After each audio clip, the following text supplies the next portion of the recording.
With Week 10 quickly approaching, it's hard to believe we're over halfway through the fantasy season. Injuries continue to pile up, and there are still bye weeks between now and the fantasy playoffs. This has also been one of the most unpredictable fantasy seasons in recent memory. With that unpredictability comes some very surprising stats regarding some of your favorite players and some players who may be lesser known. Let's take a look at a few. Here are 10 surprising fantasy stats after 9 NFL weeks. Jayden Daniels has been impressive through the first half of the season in the first 9 games of his career. Daniels has been a top 12 fantasy quarterback. In all but 2 games, he has found production through the air and on the ground. Daniels is currently the QB3 in fantasy, and yet he has thrown fewer passes per game than any top 12 quarterback. Daniels has only attempted 25.3 passes per game this season, making him one of the more efficient quarterbacks in fantasy. He is a top quarterback option until he gives you a reason to view him otherwise. I know that this isn't exactly an advanced metric, but no one had Bo Nix as a top 10 fantasy quarterback on their 2024 bingo card, so I had to include it.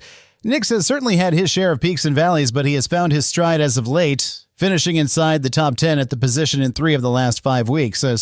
Some of this could be due to a less than daunting schedule, but 4 of his next 5 games are against very fantasy-friendly defenses, so I expect Nix to keep things rolling. If you're in the quarterback streaming business or need a bye week fill-in, Nix is a solid option. Coming into the season, there was no shortage of Derrick Henry doubters, whether due to his age or his situation. Many experts and analysts believed he was being taken much too high in fantasy drafts. How things have changed. Henry is the RB1 this season and has looked like the best running back in football. Plus, with 13 touchdowns, he is on pace for nearly 25 total touchdowns. That would be a ridiculous number if he hits it. Even if he doesn't, he is the easiest start-sit decision every week. Keep firing him up and reaping the rewards. As good as Derrick Henry has been, I would have expected him to be the leader in yards per carry, but as much work as he gets, perhaps it's understandable that he's been edged out by someone with 65 fewer carries. Jahmyr Gibbs is the current leader among top 12 fantasy running backs with 6.4 yards per carry. The Detroit Lions have one of the best running back duos with David Montgomery and Gibbs. Gibbs continues to put his dynamic playmaking on display and justify being selected in the second round of fantasy drafts. His ceiling is a bit limited working alongside Montgomery, but he is still a top 5 option. And if Montgomery goes down, Gibbs will win many people their leagues. Rico Dowdle was a preseason sleeper pick. With Tony Pollard leaving for Tennessee, there was an obvious opening in the Dallas backfield for someone to emerge. Unfortunately, Dowdle has yet to live up to those expectations. It's hard to see.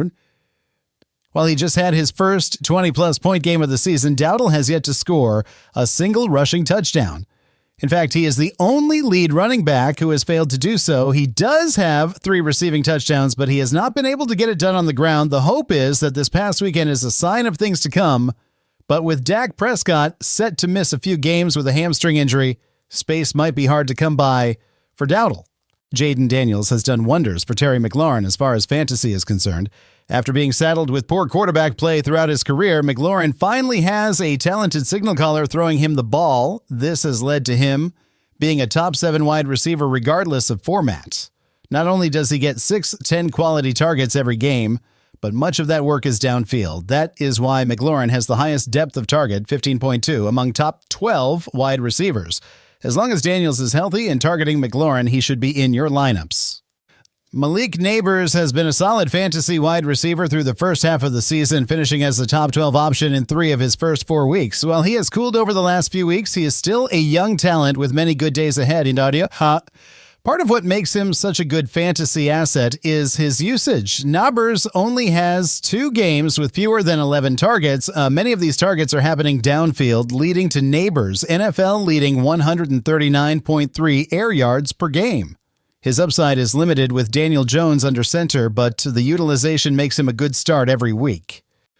This one is interesting because while it is Neighbors who has the most air yards per game, he doesn't have the most yards per reception. That honor would go to Marvin Harrison Jr. with 25, which is more than any top 25 receiver. Harrison Jr. has largely been a disappointment this season in fantasy. He started well, even finishing as the overall WR1 back in week 2, but over the last 5 weeks, he only has 1 finish inside the top 50.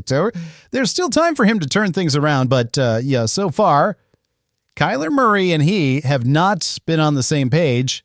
After the first few weeks of this season, people were ready to write Andrews off, but over the last 4 weeks, Andrews has finished as a top 10 tight end 3 times. He is now the TE9 this season, and while that is nice to see, it does come with a sizable caveat. Andrews has received the fewest targets, 29, of any top 12 tight end. This means his fantasy success so far has relied on getting in the end zone. There's no reason Andrews can't continue to score, but just know that in weeks when he doesn't, you will probably be disappointed. It's hard to believe that Trey McBride is the TE4 this season without scoring a single receiving touchdown, but that just goes to show how wild this season has been. McBride does have 1 touchdown, but it was a fluky play where he recovered a fumble in the end zone. Still, while he has 60 targets this season, including 5 red zone targets, only 1 of those targets has come in the end zone. So instead of relying on touchdowns, he is getting it done with receptions and yardage. This gives him a safe weekly floor. And if he ever finds his way into the end zone, that will be the cherry on top. Don't forget to subscribe and like for each week's updates.